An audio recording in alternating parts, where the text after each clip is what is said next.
ក៏ស្ងាត់រងាឯកាសំលឹងមើលនាឡិកាក៏ចិត្តដល់នេតិចុង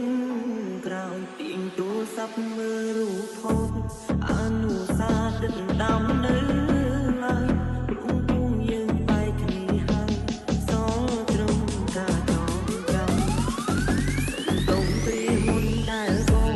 តែងទុំឲ្យអូនយំម្នាក់ឯងបញ្ចេញបារម្ភខ្លាចក្រៃគិតដល់អូនជាមនុស្សស្រីពេលដែលបាត់បង់រូបអូនដឹងថាស្មួយមានដំឡៃ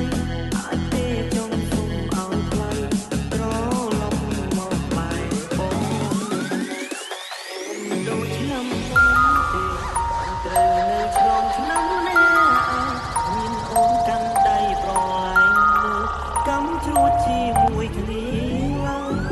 អត់ទៅមើលបានសុំនៅព្រោះណែបងក៏ហូរស្មាចូលពីវេលាអត់ត្រូវយើងចាំ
This is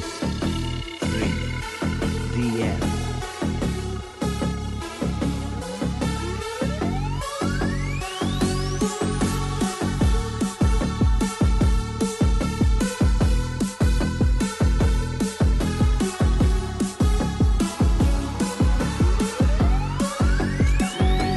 ដូចឆ្នាំមុនទេត្រូវនៅឆ្លងឆ្នាំម្នាក់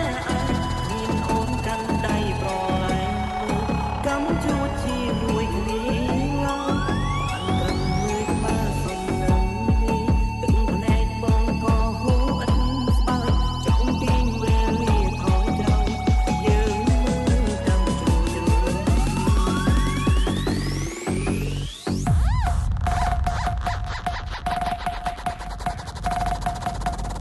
Zendya feat. Stephen No.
ខ្ញុំធ្លាប់ស្រឡាញ់កណាខ្ញុំពិតជាមិនដឹងទេប៉ុន្តែពេលនេះខ្ញុំដឹងច្បាស់ថាមនុស្សដែលខ្ញុំស្រឡាញ់គឺជានេះ